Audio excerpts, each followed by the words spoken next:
When it comes to ancient Greek myths and mythology as a whole, I think we can all agree that there's a select few that really stand out in importance and value to those Greek societies, or rather, our modern perception of those Greek societies.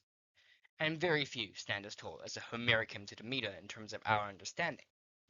This myth in particular is such a relevant one to the 3 points you see on the screen: marriage, religion, and Greek tradition and beliefs. And in my personal opinion, it and the entire catalogue of the Homeric hymns are perhaps one of the most interesting insights into this classical period of history that we have to this day. So this guy right here to the left, this is our man Homer. He's the guy who wrote the Iliad and the Odyssey and all these other great works. What a stand-up guy, huh? Such a great mind being able to write so much foundational Greek literature. Except, Homer didn't actually write the Homeric hymns. I see. I say, right, but I mean compose. Homer's theorized up and blind, so it wasn't really writing much.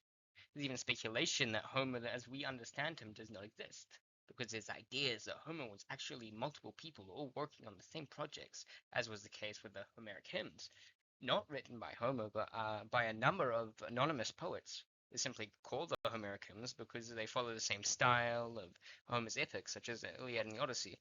Which brings me to my next point. Take nothing at face value.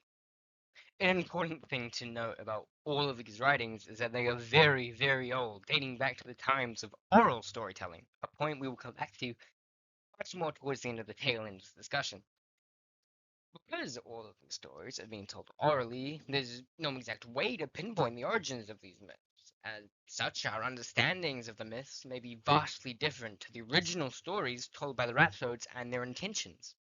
Then there's mistranslation and writer's biases and all these other factors that could contribute to our modern perspective, not at all resembling the classical perspective. The hymns themselves, they were composed over 2,500 years ago, so far back that we can't even give them an exact date, and most likely they weren't even put to scribe until centuries later. So as much as I or anyone else may say the true way that the ancient Greeks viewed this myth is known only to the ancient Greeks alone. Before we get into all these ancient Greek ideas of marriage and gender and sexuality, let's first talk about Hades and Persephone themselves. The Homeric hymn to Demeter is more casually referred to as just the myth of Hades and Persephone, which is probably the words most people associate with the myth, as opposed to the goddess Demeter, mainly because Hades and Persephone and their relationship has been a real focal point of more modern investigations into Greek mythology. Because oddly enough, and this is probably a sentence you've heard a million times before, but when compared to the majority of Greek couples, Hades and Persephone stand out as being a relatively healthy couple. Sure, the marriage didn't start out great, but over time their relationship becomes one of more understanding and mutual respect, especially in the later Orphic hymns by Orpheus, which describe their relationship on more equal footing, stating that Pluton, or Hades, is a lover of solitude, companion of Persephone, illustrating the idea of a partnership between the two, as opposed to what we see in classical Greek myth that could be and is described as a captive-captee relationship. When it comes to the position and standing of women in ancient Greece, it would not be wrong to describe them as being second-class citizens, loose as that term may be sometimes. They couldn't vote, they weren't allowed independence outside of a kurios, their male guardian, be it their father or husband, or even later in life her son if she was widowed.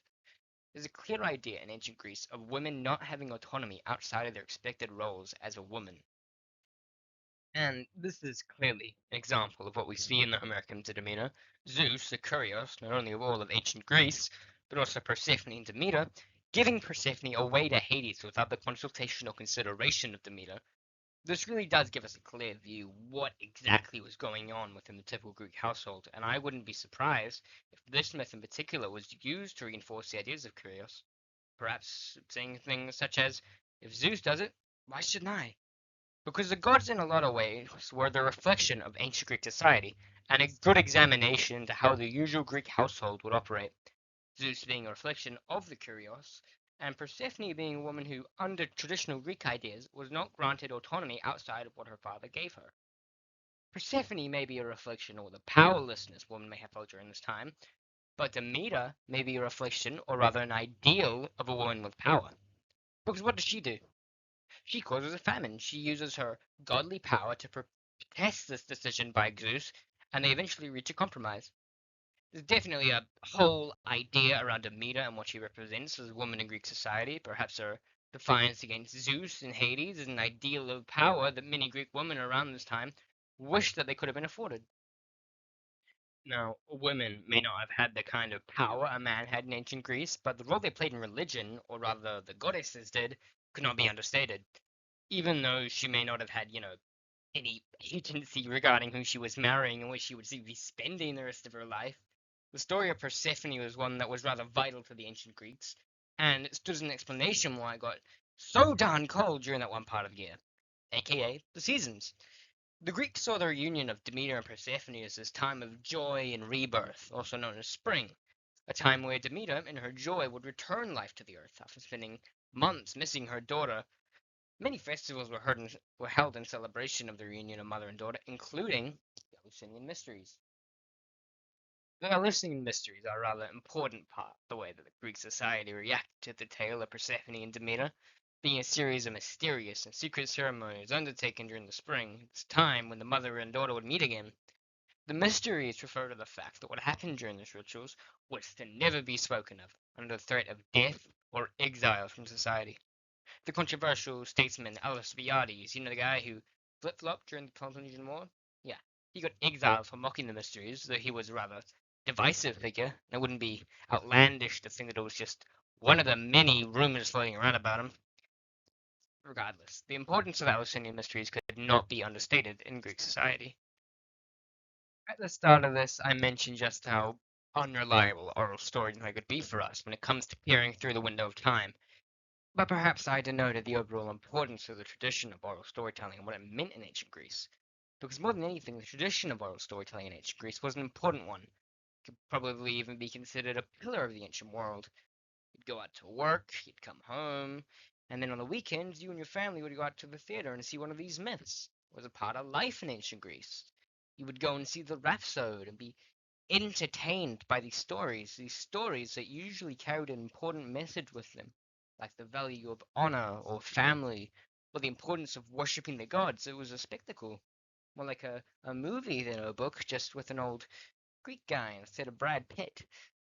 The tradition of passing down stories orally was also important for the reason that this was the main way of keeping these stories alive. During this period of history, stories weren't simply written down, they couldn't be. Because although early forms of recording information existed, this was not nearly as widespread and available at this time. In fact, it would be literal centuries before many of these myths were written down, so the main means of surviving were these large communal tellings of stories and myths. What does this have to do with our Homeric hymn? Well, quite a lot, though it may not be immediately obvious. The Homeric hymn to Demeter is one of the more fitting myths to be read aloud because, compared to a lot of other myths, the story of Demeter and Persephone has a genuine emotional core to it. Sure, it may be easier to say that all do, but many myths lack the exact personal emotion that this story has. It's because the story is one that's relatable, one can empathize with the idea of losing a child, especially mothers during this time who, as I previously mentioned, wouldn't have had a lot of control over what happens to their daughters. So they themselves may not have seen their children in a long time because of a marriage similar to that of Hades and Persephone. It's a human emotion, the pain of losing a loved one and the desire to see them again.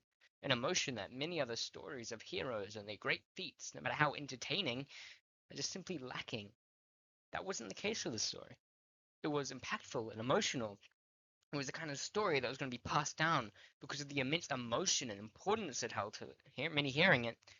And in modern day, those are the kind of Greek stories that we have, the surviving ones. The ones with emotional cores, moral lessons, and great feats. Because in order for a story to survive, to matter, it has to be impactful on those who hear it. And it has to be the kind of story that's going to be passed down. Which is why the Homeric hymn to Demeter works so well as a piece of oral storytelling, and why it works so well on us, because we care.